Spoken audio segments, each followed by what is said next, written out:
My wife had signed me up for hypnobirthing, and I gotta be honest, when I first heard the news, I wasn't thrilled. I didn't know anything about it, and I had a lot of preconceptions, and I thought, oh God, what's this going to be? What are we going to get from this? Isn't it all a bit sort of hippy-dippy type stuff? And actually, having done the course, I couldn't recommend it more.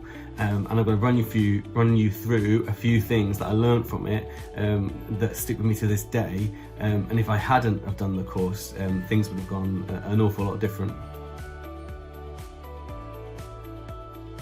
So we also took the NCT, National Childbirth Training course, thinking that that's what you have to do, that's what everyone does. This is our first child and we kind of need to learn the basics. But I didn't realise that hypnobirthing covered that too. I thought it was, hypnobirthing was an add-on course, you know, something extra you do, a bit sort of the quirky spiritual side of things. No, it's not at all. It's the basics. It's all the NCT stuff, plus extra things as well. So if you can only do one, you need to do the hypnobirthing. It covers everything NCT does. The only thing we got out of NCT was a group of friends. And that was a big draw for us.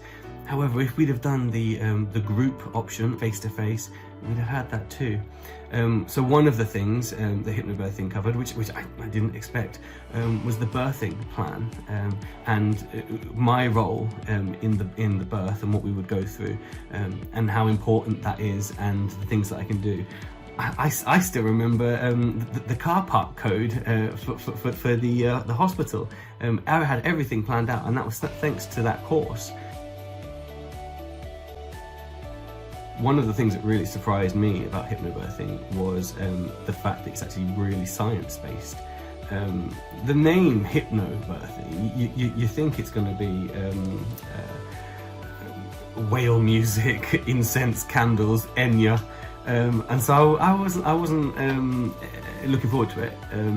However, after the first session, and Nancy ran us through the chemicals that are involved during pregnancy and during labour and childbirth, and what you can do to increase the good ones and reduce the bad ones, to reduce pain and stress and fear. I found that fascinating. Just as you would take a painkiller if you've got a headache, and that's chemicals going through your body, Nancy showed us that we can, there are certain things we can do to increase oxytocin, a chemical in your body that relieves pain, and is brought about by emotions and feelings of love. And also how you can reduce adrenaline, because adrenaline reduces the production of those chemicals, and adrenaline comes through anger and fear and apprehension. So if you can reduce those emotions, anger, fear, apprehension, you then reduce the chemicals being produced in your body that would reduce those good chemicals. So wow, an awful lot of science there, and suddenly I'm sold on it now. It's not just a spiritual thing that you can't grasp or can't understand. There's some actual science behind why we're doing some of the things that we're doing. One of the biggest things that Nancy taught me is advocacy. My wife was the star of the show. You know, she's carrying the baby, she's giving birth, she's the star of the show. She's the celebrity. I'm everything else. I was, logistics, stage manager, production. If that was a film, I was everything else. And Nancy showed me my role and what I had to do, and I'm not just a tagger, a hanger-on. Being an advocate, so being my wife's voice and strength at a time when perhaps she wouldn't have either of those things, was really important.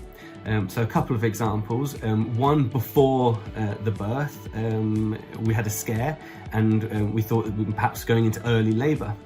We went into hospital, and they said, right, okay, cool, we're going to inject you with some steroids, inject the baby with some steroids, in case she's born early, because her lungs won't be very strong, so this will help her lungs have strength and she'll be able to breathe on her own.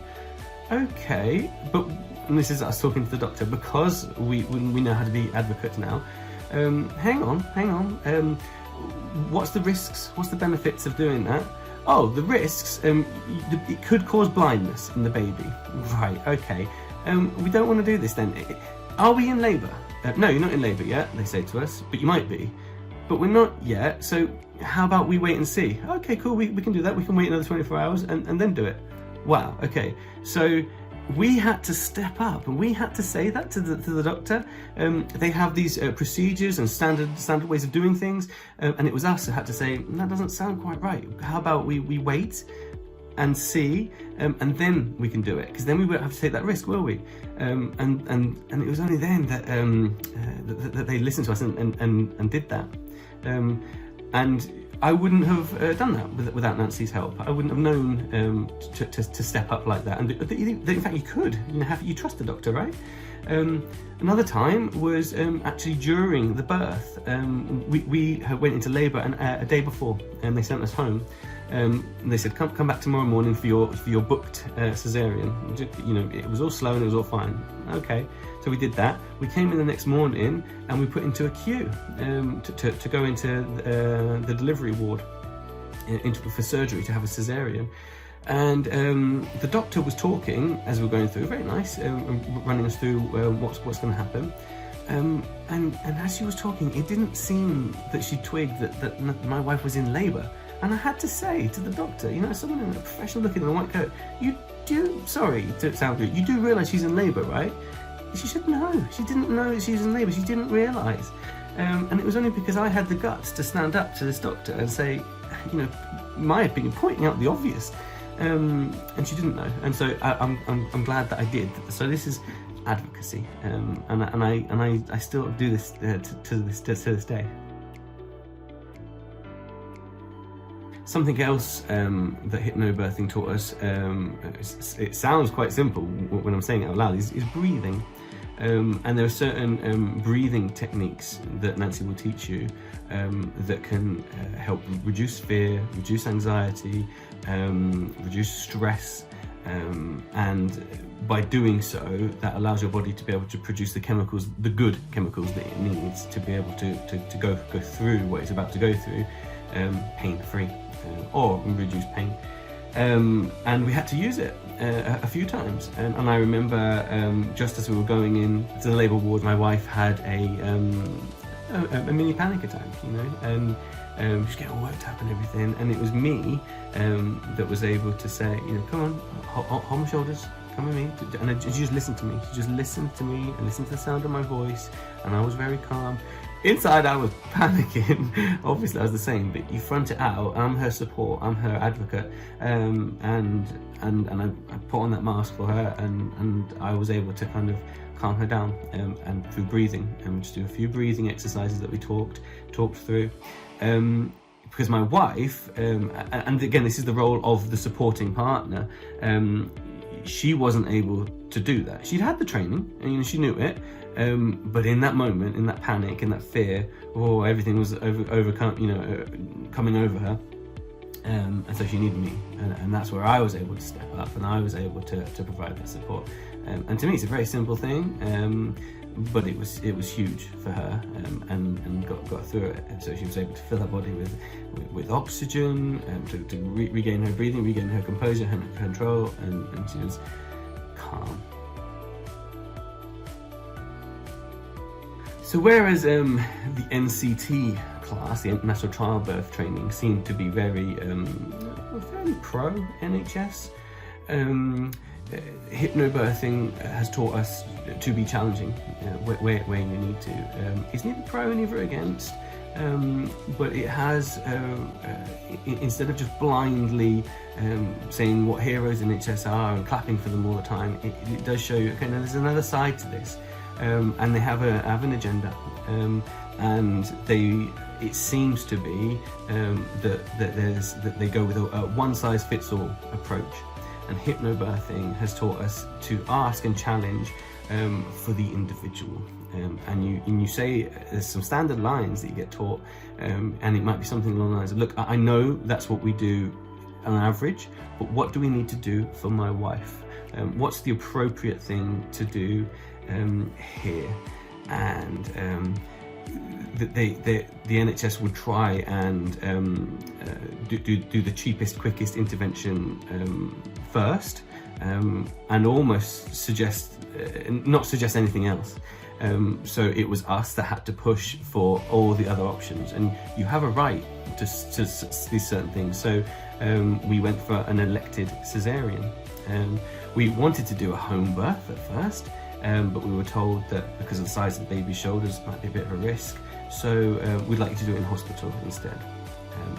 And to me, the logic didn't make sense there. The logic, so it's not safe to do a vaginal birth at home, but it is safe to do it in a hospital.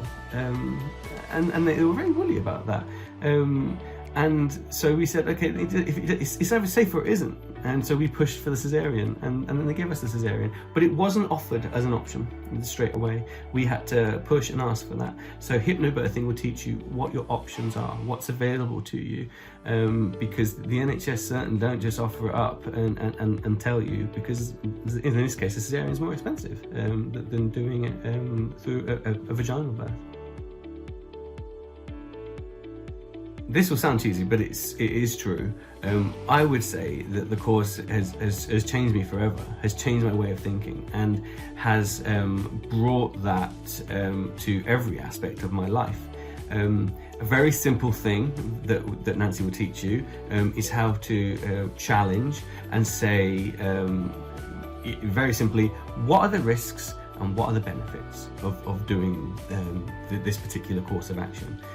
I now use that in business, I now use that at work, I now use that at home. It's just a very good critical way of thinking.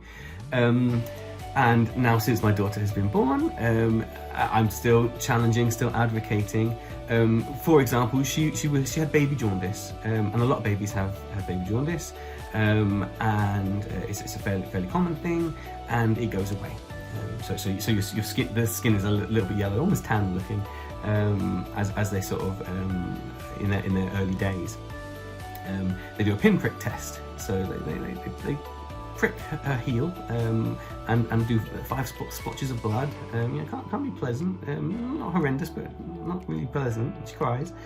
And you have to, you then get scored out of 100, I think it is. And if you're over a certain score, then you then have to go to another test and other procedures. We did that. I think we did two tests in a row over a couple of weeks, and it was going down, our score, so it was improving. And they said, oh well, according to my charts, you don't pass the test, you've got to go on to the next stage, so we'll book you in. And that next appointment was several weeks away. Even the nurse said, yeah, it should probably be fine, it'll probably go away by then. And it was me who had to step up and say, look, you guys do we need to do this? You guys don't have endless resources. Why don't we wait and see? Why don't we come back in that amount of time and just do this test instead? This simple test, instead of going through all the big procedure and expensive procedure for you. And let's see. Oh, we don't usually do that. Well, can we do that? Can we do that in this case? So my daughter doesn't have to go through this pain and procedure. Yeah, okay, we'll do that. So we did exactly that. So we went back in a few weeks' time to that same nurse. She tested us, and fine, no baby jaundice. We were below this particular score, so we didn't have to go through that other system. And yeah, the risks and the benefits, challenging. This the way of thinking. I just thank Nancy for teaching us this and opening our eyes to just not blindly doing what someone in a white coat is telling you to do, because they have their way of working, they have their agenda, and they need to you need to help them guide you into what's right for you and what's right for your partner.